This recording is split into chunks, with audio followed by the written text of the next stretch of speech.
काम कर रहा है। निफ्टी में करीब 50 पॉइंट की मजबूती 18,230 और बैंक निफ्टी में 200 पॉइंट की मजबूती 43,894। एडवांस डिक्लाइन एडवांस के फेवर में, बुल्स के फेवर में 1860 शेयर्स में खरीदारी, 868 में बिकवाली। तो अब तक तो ये सारा मामला काफ़ी स्ट्रांग दिख रहा है और बाजार में एक रिवर्सल हुआ है कल जिस तरीके से मार्केट था उसके मुकाबले। लेकिन अभी दिन बाकी है और एक्सपायरी का दिन है। कैसे मार्केट ट्रेड करेगा, बिहेव करेगा, कहना थोड़ा मुश्किल है। तो इस मुश्किल को हल करने के लिए चलते हैं सर्वेंद्र के पास। सर्वेंद्र जी नमस्कार। बहुत बहुत नमस्कार नीरज जी। सबसे मुश्किल वाले दिन में आप मेरे को ही बुलाते हैं। अब ये ऐसा है ना कि अब क्या करें, आपकी किस्मत ही ऐसी है कि सबसे कठिन सवाल और सबसे टफ डे आपका ही पड़ता है। बताइए इस मुश्किल दिन में आज क्या किया जाए। हमको मजा ही आता है उसमें, जितना आप चैलेंजेस फेंकेंगे बाजार के या इसके तो उसमें मजा ही आता है। ये तो होना लाइटर नोट में बोल रहा था। बताइए। देखिए जी देखिए, मोटा मोटी दायरा वही है जो हमने पहले बात की थी। 3 हफ्तों से बात कर रहे हैं। 28 अप्रैल को हम इस रेंज में घुसे। 18,100 के ऊपर फ्यूचर का चार्ट मेरे सामने है। तो पहली बार ये 28 अप्रैल को 18,100 के ऊपर गया था। उसके बाद से हम यही बोल रहे हैं कि वो जो रेंज फंसी 18,100 से 18,350 18,400 की, वो रेंज फंसा के इसको रखी हुई है। अब आप देख लिए ऑलमोस्ट तीसरा हफ्ता खत्म होने को आ रहा है और हम उस रेंज में फंसे हुए हैं। 28 तारीख से लेके आज आज हम जो आ गए 18 तारीख में, तो आप देखेंगे कि पूरे 3 हफ्तों में हम इस रेंज को निकाल नहीं पाए। तो जब तक रेंज को नहीं निकलती, मैंने यही बोला है कि रेंज ट्रेडिंग करें। 18,350 18,400 के आसपास बेचें, 18,100 के आसपास लेने की कोशिश करें। 2-3 राउंड तो लग चुके हैं। अब ऐसा लग रहा है कि ये राउंड भी जो 18,400 से चालू हुआ है, पॉसिबली वीकनेस इसको 18,100 तक 100 की तरफ लेके जा सकती है। तो आई थिंक वही ट्रेड है कि अपर एंड ऑफ द रेंज बेचें, लोअर एंड लें। जब तक ये रेंज रिजॉल्व नहीं होती है तब तक कह पाना मुश्किल है कि ब्रेकआउट किस तरफ आएगा। बट क्योंकि एकदम 50-50 वाला सिनेरियो बना हुआ है, तो जब ब्रेकआउट आएगा तो ट्रेड करेंगे सर, या ब्रेकडाउन आएगा तो उसको भी ट्रेड करेंगे। बट फिलहाल के लिए 18,100 से लेकर 18,400 की रेंज है फ्यूचर में। ओके, डीवीएस लैब में पहले एक राय बताइए। आप 3% नीचे आज। सर आपकी शुरू में आपका ऑडियो ड्रॉप होता है। डीवीएस लैब जी। देखिए, फार्मा में नंबर्स आने के बाद और उसके बाद अब ये स्टॉक्स में पिटाई थोड़ी हो रही है। ये वैसे भी अंडर परफॉर्मिंग कैटेगरी का स्टॉक है। एक अच्छा पुल बैक, एक अच्छी रेंज ट्रेड कर रहा है, उस लोअर टॉप लोअर बॉटम बनाते जा रहा है। तो है तो डाउन ट्रेंड में। अपर एंड से अब एक रेजोल्यूशन आया है और वापस वहां से थोड़ी सेलिंग है। तो मेरा मानना ये है कि आपको ये वापस ये जो वीकनेस है ये आपको तकरीबन 3,035 की तरफ लेके जाएगी। तो अनदर 130 ऑट पॉइंट्स, यहाँ से 130 पॉइंट का और जगह है मेरे हिसाब से। अगर किसी के पास ट्रेड है तो बने रहें। आई थिंक जो स्टॉप लॉस आएंगे इसमें इस ट्रेड के लिए वो आएंगे तकरीबन 3280 के ऊपर। 3280 के ऊपर स्टॉप लॉस बना के आई थिंक ट्रेड में बने रहे। 3030 3035 के टारगेट्स हैं। उछाल में भी अभी रिस्क रिवॉर्ड अब नहीं है। जिसने ट्रेड नहीं किया है उसके लिए रिस्क रिवॉर्ड नहीं है। उछाल आता है 3200 के तरफ, तो ट्रेड शॉर्ट के इनिशिएट भी कर सकते हैं इसमें डीवीएस लैब। ओके, तो ये राय बनती दिख रही है डीवीएस लैब में। टॉप लूजर इस समय फिनो का। अगला चलिए सवाल जवाब लेते हैं। राजेश गुप्ता लखनऊ से हमारे साथ जुड़ रहे हैं। राजेश जी नमस्कार, बताइए। नमस्कार नीरज जी। मेरे पास सर 2 शेयर हैं। कल 570 में राणे मद्रास लिया था और सर इस पर बताइएगा क्या टारगेट है। ओके सरवेंद्र जी, राणे मद्रास 570 पे इन्होंने कल खरीदा है। 18 रुपए का फायदा आज। देखिए, स्टॉक ने अभी एक short term upper higher top higher bottom upswing में चल रहा है। आई थिंक डेफिनेटली ट्रेड में बने हैं और ट्रेड ले लिया है। तो मेरे हिसाब से ट्रेड में डेफिनेटली बने रहना चाहिए। ट्रेड भी इनका मुनाफे में है तो कोई दिक्कत नहीं है मेरे हिसाब से।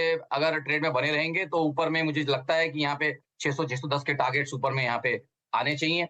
और अगर उस ट्रेड के लिए बने रहना चाहते हैं तो 569 का एक स्टॉप लॉस यहाँ पे जरूर लगा के रखें। ओके, तो ये स्टॉप लॉस लगा के अपने ट्रेड बने रह सकते हैं। अगला सवाल है हितेश भाटिया का आगरा से। हितेश जी बताइए क्या सवाल है आपका। सर सबसे पहले मैं आप लोगों को शुक्रिया अदा करना चाहूँगा कि लास्ट वीक मेरा एक क्वेश्चन था एबीबी और जीएसएफसी पर, और मैंने उनको आज भी होल्ड किया हुआ है सर, और एक अच्छे प्रॉफिट में बैठा हुआ हूँ। This all credit goes to CNBC Awaaz sir. Thank you sir, thank you so much. और सर मेरा आज का क्वेश्चन है कि मेरे पास क्यूमिन्स हैं और ये मेरा लास्ट वीक 1560 का परचेज है 500 शेयर्स का। और मेरा आज एक ही क्वेश्चन लिया था। सेकंड क्वेश्चन मेरा आईटीडी सीमेंटेशन का था कि वो भी मेरे पास है सर। 3000 क्वांटिटी होल्ड है 112 के प्राइस पर। Okay, very fond of infrastructure and capital good space. Okay cool. Sarvendra, Cummins India 1560 पे इन्होंने लिया है और इनको ठीक ठाक फायदा हो रहा है। क्या करें, जब भी होल्ड करें इसको? देखिए होल्ड बिल्कुल करें। मैं वापस इनको थोड़ा सा यही बोलना चाहूंगा कि स्टॉक में फ्लेवर उतना ट्रेडिंग का रहता नहीं है, क्योंकि क्वांटिटीज 2-2.5-3 लाख शेयर ही ट्रेड होते हैं। तो डेफिनेटली यहाँ पे बेसिस या इम्पैक्ट इनके लिए ज्यादा रहेगा ट्रेड में, क्योंकि स्प्रेड्स भी उसी तरह से चलते हैं, 1.5-2 रुपए के स्प्रेड्स बीच में चलते हैं। अब ट्रेड में है, मेरे हिसाब से बने रहना चाहिए। ट्रेडिंग स्टॉप लॉस का इस्तेमाल करें। फिलहाल तो ट्रेड मोमेंटम में है, स्टॉक भी मोमेंटम में है। अभी पिछला वीक का स्विंग का ब्रेकआउट भी किया है आज। तो आई थिंक ट्रेड में बने रहना चाहिए। 710-725 के 710-725 के टारगेट्स ऊपर में रहेंगे। यहाँ पे थोड़ा सा इनको स्टॉप लॉस थोड़ा वाइड रखना पड़ेगा। आई थिंक स्टॉप लॉस जो मुझे क्लियर दिख रहा है अच्छा, जो ट्रिगर नहीं होना चाहिए, वो है तकरीबन 630 के नीचे। तो 624.40 का स्टॉप लॉस यहाँ पे लगा के रखे और मेरे हिसाब से ट्रेड में बने रहें। क्यूमेंस 630 बोला आपने, 1630 बेसिकली। जी, 1624.40 का स्टॉप लॉस लगा के रखे और ट्रेड में बने रहे। ठीक। और आईटीडी सीमेंटेशन 112 पे ले रखा है इन्होंने। इसके भी सेटअप्स बहुत बढ़िया बन रहे हैं। आउट परफॉर्मिंग कैटेगरी का स्टॉक है, क्योंकि अपने 3-4 महीनों के हाईस को निकाल चुका है। तो जहां पे 3-1 महीने के करेक्शन हो चुके हैं और जहां स्टॉक्स ने मोमेंटम पकड़ा है, अब जब वो नए लेग्स चालू कर रहे हैं, तो आई थिंक डेफिनेटली यहाँ पे डिसेंट मूव्स रहेंगे। 100 रुपए से चल के ऑलरेडी 150 तो हो गया है। मुझे लगता है कि थोड़ी जगह और बाकी है। 175 to 180 मुझे लगता है नेक्स्ट 1 से 3 महीने में और ये टारगेट्स इसके लिए पेंडिंग है, ये आ सकते हैं। और अगर आप उन टारगेट्स के लिए ट्रेड कर रहे हैं, तो मेरे हिसाब से आपका 140 के नीचे 138.40 पे आपका स्टॉप लॉस भी होना चाहिए। ओके हितेश जी, एक चीज के लिए आपकी तारीफ है, आपने सेक्टर बहुत सही चुना है। जो कैपिटल गुड्स ना इस समय का सबसे हॉट सेक्टर, आप रिजल्ट देखिए, एबीबी के देखिए, सीमेंस के देखिए, हनीवेल ऑटो के देखिए, इवन एलएनटी के देखिए। स्टॉक भले ही थोड़ा सा अंडर परफॉर्म करा, लेकिन capital goods very hot sector, क्योंकि जो कैपेक्स हो रहा है प्राइवेट सेक्टर में, उसमें इनकी बहुत बड़ी रोल है। तो इसलिए जो टॉप कंपनीज हैं उसमें तो कोई मतलब पूछना ही नहीं। बहुत ही बढ़िया सेक्टर आपने पकड़ा और हर ट्रेड में आप फायदे में, ये आपके लिए तारीफ की बात है। अगला सवाल है चैतन्य साहू का भुवनेश्वर से। चैतन्य जी बताइए क्या सवाल है। सर नमस्कार जी। मेरा एक है पीएनबी, मैंने लिया था 1000 शेयर है 50 रुपीज में। ओके होल्ड कर रहा हूँ या बेचूं, अगर समझ में नहीं आ रहा है। सरवन जी, पीएनबी में क्या किया जाए? सरकारी बैंक बहुत बढ़िया रैली दिखा चुके हैं और अभी भी दिखा ही रहे हैं, वैल्यूएशन के लिहाज से भी कंफर्ट जोन में है। 50 रुपए में इन्होंने पीएनबी ले रखा है, क्या करना चाहिए इनको? देखिए मेरे हिसाब से पीएसयू बैंकिंग स्पेस में पहला एक रैली जो चला, जो हमने पहली रैली देखी लास्ट में जो चली अगस्त सितंबर से चली, और उसमें अच्छा गेन इसने किया। 30 रुपए वाला स्टॉक 60 रुपए हुआ, वहां से इसने एक बढ़िया करेक्शन किया 45 रुपए तक, और 45 से भी एक नया इसने मूव किया तकरीबन 55 के आसपास तक का। तो आई थिंक उसी मूव को ये कहीं पचा रहा है। एक multi month multi quarter correction यहाँ मुझे पूरा लग रहा है। तो आई थिंक अगर टाइम दे पाएंगे ट्रेड को, थोड़ा देना पड़ेगा, क्योंकि ऑलरेडी स्टॉक पीछे से चला हुआ है। अगर 3-6 महीने ट्रेड को देंगे तो मेरे ख्याल से डेफिनेटली इनके यहाँ पे पैसे बनने चाहिए, और 60 रुपए वाला 62 रुपए वाला जो हाई है वो उसका निकलेगा, और एटलीस्ट 62 निकाल के 65 तक के लेवल्स मुझे दिखते हैं।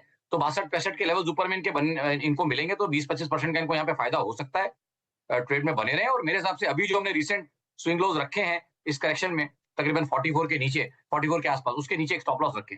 तो 43-40 का एक क्लोजिंग ओनली स्टॉप लॉस रखें और ट्रेड में बने रहे। ओके सरवन जी रुकिएगा जरा, एक थर्मेक्स के मैनेजमेंट से हम बातचीत करते हैं। कंपनी ने अगेन एक और, देखिए हितेश जी का सुन रहे होंगे लखनऊ से, आगरा से, तो उनको मज़ा आएगा इसमें, क्योंकि थर्मेक्स ने नतीजे बहुत शानदार पेश किए। चौथी तिमाही में रेवेन्यूज़ में करीब 16% की ग्रोथ है और प्रॉफिट में 52% की। मार्जिन्स जो है इंप्रूव हुए हैं, 6.8 से बढ़ के 8.7%, और एबिटा यानी ऑपरेशनल नंबर्स भी आप देखेंगे 48% की ग्रोथ है, 200 करोड़ के आसपास। बातचीत करने के लिए हमारे साथ है कंपनी के MD and CEO Ashish Bhandari ji. Ashish sir, पहले तो बहुत बधाई, शानदार नंबर, बहुत ही अच्छे नंबर पेश किए आपने। क्या हाईलाइट है ये, इतने बेहतरीन नंबर आ रहे? मैंने सुना कि लगभग सारी कैपेक्स की साइकिल को फ़ायदा उठा रहे हैं कैपिटल गुड्स वाले। क्या हाईलाइट सर आपके रिजल्ट्स की? नमस्ते नीरज जी, आपको भी और आपके दर्शकों को भी, एंड आपके कॉन्ग्रेचुलेशंस के लिए भी थैंक यू वेरी मच। जो हाइलाइट्स हैं सिंपल है एक्चुअली, कि जो इकोनॉमिक एनवायरनमेंट है स्टेबल है, डिमांड है, अच्छा है, और कमोडिटी प्राइसेस पहले से हायर हैं पर स्टेबल हैं, और लोग बाग माल उठा रहे हैं, वेंडर्स हैं वो माल सप्लाई कर रहे हैं। तो ओवरऑल एनवायरनमेंट स्टेबल है। तो एज एन ऑपरेटिंग लीडर थोड़ा इजियर हो जाता है मैनेज करना, इनपुट आउटपुट दोनों थोड़े बहुत कंट्रोल में रहते हैं। इस हिसाब से आई थिंक इंडिया ओवरऑल ही अच्छे फेज से गुजर रहा है, जहाँ की ओवरऑल सारे कैपिटल गुड सेक्टर्स की कंपनियां अच्छा ही कर रही हैं। ओके सर, ये जो ऑर्डर बुक है आपकी वो स्टेबल हो रही है क्या? कंपैरेटिवली थोड़ा सा वो कम हुआ है, तो इसको कैसे देखा जाए? जैसे आप कह रहे हैं कि स्टेबल है या इक्वलाइज हो रही है क्या ये? हाँ, इसके दो पार्ट हैं। एक, अगर आप पिछले साल के ऑर्डर बुक से देखें, जबकि हमने करीब 3,400 करोड़ के ऑर्डर्स किए थे Q4 में लास्ट ईयर, उसमें करीब 1500-1600 करोड़ के ऑर्डर्स दो ऑर्डर ने ही लिए थे। या तो अगर सो वो दैट वाज बहुत ही अनयूजुअल क्वार्टर था उस हिसाब से। और पिछले करीब 6 महीनों से ज्यादा से मैं कह रहा हूं कि हमारी विजिबिलिटी में अभी कोई लार्ज ऑर्डर्स उस टाइप के हैं नहीं, और अभी भी मैं वही कहूंगा। उसके बदले में हमने बहुत सारे छोटे छोटे ऑर्डर्स हैं, वेस्ट टू एनर्जी के, काफी बायोमास के, शुगर इंडस्ट्री के, स्टील इंडस्ट्री के, वो सब पे हमारा फोकस रहा है, और वहीं पे बहुत ज्यादा एक्टिविटी और वॉल्यूम भी है। तो बड़े ऑर्डर्स नहीं है, और यही हम कह रहे हैं। और इसके बावजूद भी हमारी कोशिश है और हमारी एक्सपेक्टेशन है कि हम ग्रोथ पाथ पे ही रहेंगे। तो उस हिसाब से जो 2,300 करोड़ के ऑर्डर्स ये पिछले लास्ट क्वार्टर में आए हैं, मेरे हिसाब से अच्छे ही ऑर्डर्स हैं। उतने बड़े नहीं है जितने पहले कभी एक साल पहले जो थे, पर उन दो ऑर्डर्स, बड़े ऑर्डर्स को अगर मैं निकाल दूं तो काफी अच्छी ग्रोथ है ऑर्डर्स में भी। ओके सर, इसका कोई स्पेसिफिक रीजन के लार्ज ऑर्डर्स नहीं आ रहे हैं, ज्यादा छोटे पे आप फोकस कर रहे हैं? सो दो रीजन है। एक सेक्टोरल शिफ्ट है, रिफाइनिंग एंड पेट्रोकेमिकल, जहां से हमारे सबसे ज्यादा ऑर्डर्स आते हैं, वहां पे अभी कोई नई बड़ी रिफाइनरी एग्जीक्यूशन में नहीं जा रही है। एक जो थी HRRL, जो कि राजस्थान में,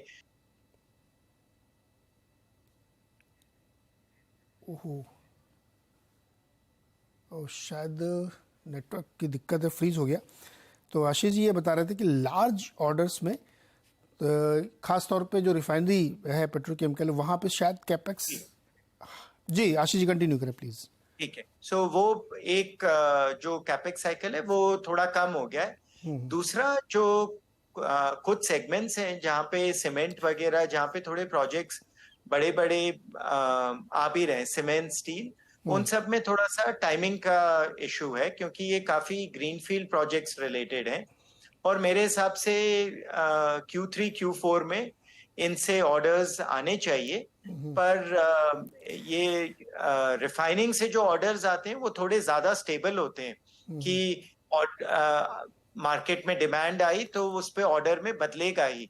स्टील और सीमेंट में वो श्योरिटी थोड़ी कम रहती है, बिकॉज कैपेक्स प्लान्स थोड़े चेंज होते रहते हैं। पर काफी लार्ज प्रोजेक्ट्स हैं स्टील में स्पेशली, जो कि Q3 Q4 में रिजल्ट देंगे। आशीष, अभी कई सारी बड़ी ऑयल कंपनीज ने भी ये अनाउंस किया है बड़े बड़े कैपेक्स, लेकिन शायद वो न्यू एनर्जी की तरफ ज़्यादा है। तो मुझे ये बताइए कि जो न्यू एनर्जी है, हाइड्रोजन, ग्रीन एनर्जी है, उसमें क्या अपॉर्चुनिटीज आप देख रहे हैं? नई एनर्जी के जो प्रोजेक्ट्स हैं, जो काफी हैं, पर वो बड़े बड़े नहीं है, एटलीस्ट इंडिया में बड़े नहीं है। ये काफी बायोमास रिलेटेड या वेस्ट गैस रिलेटेड और हाइड्रोजन रिलेटेड है। पर ये सारे प्रोजेक्ट, मतलब वो पूरे प्रोजेक्ट का ही साइज 1,000-1,500 करोड़ का होता है, जबकि एक नई रिफाइनरी 20-30 हजार करोड़ की लगती है। तो स्केल एंड साइज में थोड़ा डिफरेंट है। पर ये जो सारे न्यू एनर्जी एप्लीकेशंस है, उनमें काफी इंटरेस्ट है थर्मैक्स का। एप्लीकेशन बाय एप्लीकेशन चेंज होगा, बट बहुत सारे ये जो नए एनर्जी के एप्लीकेशंस है, सब थर्मैक्स के लिए इम्पोर्टेंट और रेलेवेंट है। और काफियों में हम गवर्नमेंट के साथ और प्राइवेट सेक्टर दोनों के साथ काम कर रहे हैं इनमें। एक सर जनरल इंडस्ट्री क्वेश्चन मेरे मन में रहता है हमेशा, कि ज़्यादातर कैपेक्स गवर्नमेंट साइड से है, अभी भी प्राइवेट साइड से कम है। आप कोई इसमें ट्रेंड देखते हैं, कोई इम्प्रूवमेंट देखते हैं? एक्चुअली मैं ये नहीं कहूंगा जो मैं ट्रेंड देख रहा हूँ, क्योंकि जो गवर्नमेंट प्रोजेक्ट्स है वहां से बड़े बड़े प्रोजेक्ट्स आते हैं। थर्मैक्स का जो पिछले करीब 1 या 2 साल का जो एक्सपीरियंस है, कि जो हमारा बेस बिजनेस है, जो कि केमिकल, फार्मास्यूटिकल, F&B, टायर्स, ये जो बेस बिजनेस है, जो मल्टी इंडस्ट्री है, बहुत सारे इंडस्ट्री से, और ये कभी भी बहुत बड़ा नहीं होता, इसलिए रिपोर्ट आउट नहीं होता. This base business has been the strength for Thermax and यहाँ पे बहुत एक्शन है मेरे हिसाब से. Private sector is active, private sector is investing, and that is the reason why the larger Indian economy भी अच्छा कर रही है. सिर्फ गवर्नमेंट ड्रिवन कैपेक्स साइकिल नहीं है. ओके आशीष जी, आपका एग्जीक्यूशन कमाल का है, बेटर देन एक्सपेक्टेड है और कमोडिटी प्राइसेस भी लोअर हैं और इस ग्राउंड पे हायर मार्जिन, बढ़िया रेवेन्यू और प्रॉफिटेबिलिटी दिखाई है. तो ये मैं ज़्यादा एक्सपेक्ट करके चल रहा हूँ क्या? अगर मैं आपसे पूछूं 24 के लिए आपका गाइडेंस क्या है? आई थिंक मेरे ख्याल से ओवरऑल एग्जीक्यूशन अच्छा रहेगा, पर ये साल है जब हमें काफी इन्वेस्ट भी करना है. बिकॉज अगर इस कंपनी को, थर्मैक्स को, हमें जो जिसे हम कहते हैं कि न्यू एनर्जी, जो नया न्यू एनर्जी की जो दुनिया है वो बहुत अलग होगी. तो अगर उस दुनिया के लिए हमें थर्मैक्स को प्रिपेयर करना है तो इस साल हम इन्वेस्ट भी करेंगे, मार्जिन्स ग्रो करेंगे. I am confident of that. But ये साल इन्वेस्टमेंट का भी होगा, जबकि करीब 80 से 100 करोड़ हम इंटरनली नई नई चीजों पे इन्वेस्ट करेंगे, जो कि हमारे फ्यूचर के लिए बहुत इंपॉर्टेंट है. ओके आशीष, एक लास्ट क्वेश्चन, ये भी इंडस्ट्री क्वेश्चन है. कैपिटल गुड्स कंपनी खास तौर पे इस साल बहुत अच्छा प्रदर्शन अभी तक दिखा रही हैं और आगे भी जैसे आप कह रहे हैं कि और नई नई चीज़ें आप लोग कर रहे हैं, तो क्या ये मानना ठीक होगा कि ये साल कैपिटल गुड्स इंडस्ट्री के लिए बहुत शानदार रहने वाला है? आई थिंक अच्छा रहेगा. मेरे ख्याल से पिछला साल भी अच्छा था, अभी भी है. और मेरे ख्याल से थर्मैक्स जैसी कंपनियों को कैपिटल गुड्स के अलावा भी देखना पड़ेगा कि हम क्या कर सकते हैं. किसी एक लार्ज प्रोजेक्ट पे डिपेंडेंसी नहीं है. हमारा इंटरेस्ट है कि कोई भी कस्टमर, उसको सर्विसेज चाहिए, एफिशिएंसी चाहिए, बढ़ोतरी चाहिए, कि हम ये कार्बन फुटप्रिंट कैसे कम करें. इनमें बहुत सारे आइडियाज हैं, बहुत सारी कैपेबिलिटीज हैं, उन पे काम करना है. कैपिटल गुड्स पे स्पेसिफिकली आई थिंक उससे टॉप लाइन ऑर्डर्स आते हैं, पर वो फोकस और इंटरेस्ट स्पेसिफिकली वहां पे ऐसा है अंदर की थर्मैक्स के अंदर ऐसा बिल्कुल नहीं है. तो फिर आशीष जी, आपने मुझे प्रोवोक किया, फिर आप मुझे बताइए आप क्या नया सोच रहे हैं? बहुत कुछ. एंड एक जो सबसे बड़ा ट्रिगर जो आपके दिल के करीब और आपको लगता है ये नेक्स्ट ग्रोथ ड्राइवर है, वो बताइए. तो फॉर थर्मैक्स के लिए पूरा का पूरा वेस्ट टू एनर्जी, कि जहां पे भी वेस्ट होता है, municipal solid waste, biomass, sludge treatment, ये जो हम पराली ग्रास जला रहे हैं, इन सब को हम एनर्जी में कैसे कन्वर्ट करें. और ये एनर्जी भी चेंज हो रही है, ऐसा नहीं है कि पावर में जाएगा. इसको स्टीम में कैसे कन्वर्ट करें, केमिकल्स में कैसे कन्वर्ट करें, हाइड्रोजन में कैसे कन्वर्ट करें. तो ये सारे बहुत इंटरेस्टिंग एप्लीकेशन है. अगर आप एक पूछ रहे हैं तो मैं वो एक बोलूंगा, आप दो पूछेंगे तो मैं बोलूंगा overall energy efficiency, digital solution, services, overall बहुत कुछ कैपेबिलिटी है. आप तीन पूछेंगे तो मैं बोलूंगा पानी और का कंट्रोल कैसे बेटर किया जाए, क्योंकि देश को बहुत पानी की कमी है अब, और इंडस्ट्री और सब जैसे एक्सपैंड कर रहे हैं, पानी की अवेलेबिलिटी कम हो रही है, नॉर्म्स टफर हो रहे हैं. तो एक के बाद एक मैं आपको ट्रेंड्स बताता रहूंगा जो कि इंपॉर्टेंट और रेलेवेंट है. तो फिर मैं रिक्वेस्ट डलवा देता हूँ आपके लिए. हमारा शो है केवाईसी, दिन में आधे घंटे हम आपसे बैठ के चर्चा करेंगे. मैं आज ही अपने गेस्ट कोऑर्डिनेशन को बोलता हूँ कि हम लोग डिटेल में समझेंगे कि थर्मैक्स के लिए नई चीजें क्या है और जो आशीष जी हमें समझा रहे हैं. तो बस इस हफ्ते या नेक्स्ट वीक हम आधे घंटे आपसे बातचीत करेंगे. बहुत बहुत शुक्रिया आशीष सर और शुभकामनाएं आपको. धन्यवाद जी, थैंक यू. सर्वेन जी वापस आइए आप. जी जी जी नीरज जी, थर्मैक्स पर आए, बताइए पहले तो. जब आप पॉज लेके स्टार्ट करते हैं ना सर, तो पहला सेंटेंस ड्रॉप होता है. पीसीआर के लिए अपडेट है. थर्मैक्स के बारे में आप पूछ रहे हैं और मेरा थॉट ये है कि 2550 2600 के आसपास इसको पुराने हर्डल्स रहे हैं और एक बढ़िया पुल बैक करके 2000 के आसपास से ये इस एरिया में आया है. 25-30% का गेन इस लेग में हुआ है. तो एक छोटा करेक्शन मुझे लगता है पॉसिबल है यहाँ पे 2350 2300 की तरफ, और उसके बाद तो ओवरऑल ट्रेंड और ओवरऑल सेटअप तो अभी तो बुलिश लग रहे हैं. तो आई थिंक 2350 से 2600 की यहाँ पे मोटा मोटी थर्मैक्स में एक रेंज रहनी चाहिए नेक्स्ट 1 से 2 हफ्ते. 1 से 2 हफ्ते के लिए थर्मैक्स पे राय बन रही. मैनेजमेंट को आपने भी सुना ही है. अगले हमारे जो दर्शक है जो सवाल पूछना चाहते हैं उनका नाम है पारस जोबालिया, नवी मुंबई से। पारस जी बताइए। से लास्ट 22 जून से मैंने थोड़ा थोड़ा करके लक्ष्मी ऑर्गेनिक का स्टॉक बाय किया था। अभी टोटल एवरेज मेरा 294 अराउंड जा रहा है एंड मेरे पास 1450 का टोटल क्वांटिटी है। अभी ये क्वार्टरली भी उसका रिजल्ट खराब आया। मुझे समझ में नहीं आ रहा है कि आगे एवरेज करना चाहिए, स्टॉक होल्ड करना चाहिए, क्या करना चाहिए। पहली बार जब खरीदा था पारस जी किस भाव पे लिया था आपने? मैंने लिया था सर 330 प्लस में लिया हुआ था। 330 से आप लेते लेते और अभी लास्ट में कब लिया है? लास्ट में मैंने 245 में सर लिया था। अभी जो लास्ट पूरा नीचे गया था तभी मई महीने में अपना मार्च महीने में लिया। ठीक है, 330 से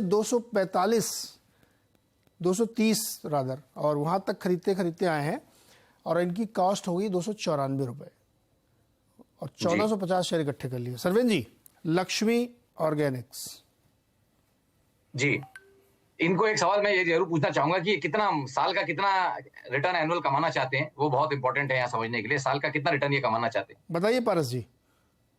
अच्छा, साल का ऐसा तो कोई मैंने तय नहीं किया हुआ था। मैं थोड़ा बहुत ट्रेडिंग कर लेता हूँ सर की। तो मैंने स्टडी किया था कि फंडामेंटली भी बहुत स्ट्रांग है और आगे फ्यूचर में भी उस कंपनी का फ्यूचर बहुत अच्छा है। तो मैंने थोड़ा करके लिया हुआ था। अभी आगे मैंने कमाई लिया हुआ। कितना चाहते हैं, कितनी कमाई करना चाहते हैं इससे? जी, साल की कितनी कमाई करना चाहते हैं? हाल की सर अभी एवरेज 10% भी मिल जाए तो अच्छा है। मुझे तो 10-15%। रीजनेबल है सरवेन जी, बहुत रीजनेबल है। 10% तो चाहिए। नहीं 10 नहीं सर, 15% रीजनेबल है। अगर एक 7% एफडी में मिल रहा है तो एक 1x उसका, एक जब आप रिस्क लेते हैं तो आपको रिस्क एटलीस्ट 2x चाहिए of the risk free rate of return. ऐसा मेरा अपना एक सेटअप और मानना है। तो उसके हिसाब से तकरीबन 15% के 14-15% के रिटर्न छूटने चाहिए साल के, तो आपके अच्छे पैसे आगे चल के बन सकते हैं। तो ये कंपनी खुद की रिटर्न ऑफ इक्विटी 10% से कम ही कमा रही है। इसका रिटर्न ऑन इक्विटी 10% से कम है। जो खुद के लिए 10% नहीं कमा पा रहा है साल में, वो आपके लिए 15 कैसे कमाएगा? सिंपल एक बेसिक फिल्टर अगर आप वो लेके चलें तो वो चले। और दूसरा, फंडामेंटली स्ट्रॉन्ग की जो बात कर रहे हैं शायद आप मिस कर गए, इसमें इंस्टीट्यूशनल होल्डिंग 0 हो गई है।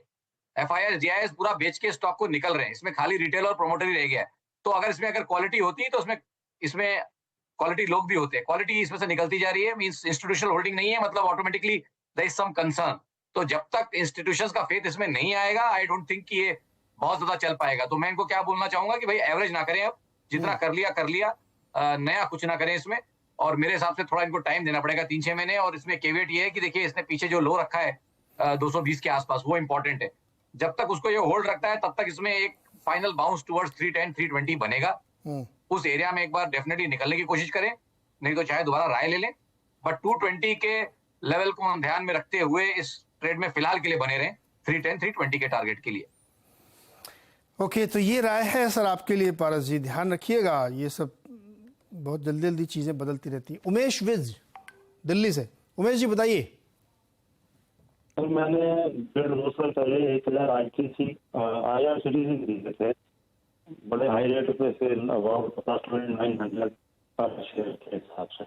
मुझे तो बड़ी रिकमेंडेशन आ रही थी, वेरी गुड कंपनी। तो उस बेस पे हमने ले लिए शेयर। तो अभी बहुत कुछ से मैं ऐसी भी जानकारी जा रहा था तो और परचेज करो, अगर फ्यूचर अच्छा है तो कुछ एवरेज करो या इसी को होल्डर क्या निकल दो। सर्वेंद्र जी, IRCTC 900 रुपए पे 1000 शेयर, एवरेज करें क्या? 625 गए अभी। तो ये शो फिर लगता है रेगुलरली नहीं देखते, क्योंकि 900 950 के आसपास तो ये हमारे टॉप सेल में था। इनफैक्ट 1200 से इसमें सेल रिकमेंड कर रहे थे और 900 पे भी यही बोला था कि और गिरेगा। उस समय हमने सोचा था कि 600-650 पे संभलेगा, बट वहां पे भी नहीं संभला और 550 तक भी गया। तो आई थिंक 550-600 के इसमें अब medium to long term supports बन गए हैं। तकरीबन इसमें 1.5 साल का एक करेक्शन भी, 1.5-2 साल का एक करेक्शन भी मोटा मोटी मेरे हिसाब से यहाँ पे पूरा हो रहा है। तो अब देखिए इस ट्रेड को थोड़ा इनको टाइम देना पड़ेगा। 900 का भाव आते आते तो मेरे हिसाब से 9-12 महीने प्लस लगेंगे इसमें, क्योंकि 50% का रिटर्न हम यहाँ से देखें इसमें। बट आई थिंक स्टॉक में प्रॉब्लम नहीं है उतना। तो मतलब ऐसा नहीं होगा कि इसकी पिटाई नॉन स्टॉप होती रहे और ये गिरता रहे, ऐसे फिलहाल कोई इसमें सेटअप नहीं बन रहे। मुझे लगता है जो एग्जॉर्शन जो लास्ट की सेलिंग थी वो 550-600 के आसपास एब्जॉर्ब हो गई है। इंक्रीमेंटली अगर कुछ खराब नहीं आता इस कंपनी में तो I think worst of the selling is over और अब यहाँ से धीमे धीमे ये इंप्रूव करेगा। तो आई थिंक ट्रेड में बने रहे, बट अब इनको टाइम तो उसको देना पड़ेगा। साल भर से प्लस टाइम इनको मान के चलना चाहिए, 9-12 महीने देने पड़ेंगे, तब इनके भाव इसमें आएंगे। देखिए ये सरवन जी बहुत ही क्लासिक केस है जो मैं अपने YouTube लाइव में यहाँ पे सब जगह बोलता हूँ कि जी ऐसे बहुत सारे स्टॉक हैं जो 1 साल, 1.5 साल या 6 महीने की अवधि में 5 गुना, 6 गुना, 7 गुना हो जाते हैं। जी अब जो रिटर्न आपको 5 साल में मिलना चाहिए वो अगर 1 साल में मिल रहा है तो आप न बेच के फिर बहुत बड़ी गलती करते। अभी भी बहुत सारे स्टॉक हैं PSU सेक्टर में भी होंगे जो 5-6 टाइम्स हो चुके हैं एक साल में, आप उनमें फिर भी बने रहते हैं तो वो कमा के देंगे, कोई दिक्कत नहीं। IRCTC बहुत अच्छी कंपनी है, लेकिन मार्केट का डायनेमिक्स अलग चलता है। फिर वो आपसे वो उस रिटर्न को डाइजेस्ट करने के लिए 6 साल लेगा आपसे। जी तो इसलिए और अपॉर्चुनिटी आप लॉस करेंगे उसका। तो इसलिए ये हमेशा दर्शकों को ध्यान रखना चाहिए, ट्रेडर्स को, इन्वेस्टर को, सबको, कि अगर कोई स्टॉक 1 साल में 5 गुना चल गया तो यकीन मानो फिर अगले 3 साल नहीं चलेगा, तो वो आपको एडजस्ट कर देगा। समय सबसे बड़ा इक्वलाइजर है, वो सब चीज़ों को इक्वलाइज कर देता है। या तो 5 साल वेट करिए, आखिरी 6 महीने में 3 गुना हो जाएगा, या आप पहले 6 महीने में 3 गुना लीजिए तो 2.5 साल कुछ नहीं होगा। तो ये एक बहुत क्लासिक केस है। अभी बहुत सारे स्टॉक ऐसे ही हैं। लेकिन एक बहुत क्विक सवाल है, रुपया देखिए जरा, तुरंत दिखाइए डॉलर रुपया 6 मंथ कितने, अप्रैल के लो में चला गया है। अभी मुझे इस पर एक कॉल चाहिए, 82 रुपये 47 पैसे का $1 है। क्विक कॉल सरवेन जी। नहीं, बड़ी देर कर दी हुजूर आते आते, वैसा वाला इसमें सेटअप है। 6-9 महीने से 80 से लेके 80 का जब ब्रेकआउट हुआ तो उसके बाद से 81 से मोटा मोटी 83 की रेंज में ही फंसा है। तो बहुत ज्यादा कुछ कर नहीं पा रहा है, बहुत देर से रेंज बन गई है। बट इसमें मैं यही मान के चलूंगा कि अगर इतने देर से ये रेंज बन गई है और 80 के साइकोलॉजिकल मार्क से इतने देर ऊपर टिका रह गया है, तो ईच पासिंग डे प्रोबेबिलिटी ये है कि इसका ब्रेकआउट ऊपर की तरफ होगा। तो मेरा मानना यही है कि INR की इस रेंज का ब्रेकआउट 70% चांस है कि ये ऊपर की तरफ ब्रेकआउट होगा, क्योंकि इतना टाइम इसने यहाँ निकाला है, किसी कारण से ही निकाला है। ऑल टाइम हाई पे कभी इतना टाइम किसी चीज का निकलता नहीं है। तो मेरा टारगेट यहाँ पे 85-86 का है, जो मैं पहले से भी मेंशन कर रहा हूँ। ये रेंज जब ब्रेकआउट होगी तो 85-86 के टारगेट्स आएंगे। जब तक नहीं हो रही है तब तक यही 81-81 नीचे में और 83-83 ऊपर में, यही रेंज में मोटा मोटी ये घूम रहा है। तो आई थिंक ब्रेकआउट हो जाए तो एक बढ़िया ट्रेड बनेगा। और किसी ने अगर 81.5, 82 के आसपास ट्रेड लिया है तो मुझे लग रहा है ये लेग ऊपर में ब्रेकआउट करेगा। इस बार ऊपर में ब्रेकआउट आएगा, 85-86 के लेवल्स यहीं से आएंगे। ओके, आज सुबह इसकी चर्चा हमने 8 बजे की थी कि इंडियन मार्केट के लिए सबसे बड़ा इस समय जो रिस्क है वो रुपी का है, क्योंकि बहुत बड़ा चंक रशिया का पेमेंट होना है जो कि रुपए में है, और वो एक फंसा हुआ मामला है। मैंने इसके सुबह जिक्र किया था, लेकिन बहरहाल नजर बनाए रखेंगे। छोटा सा एक ब्रेक लेते हैं, हर्षदा जी आ चुकी हैं, इसके बाद होगा खिलाड़ी नंबर 1।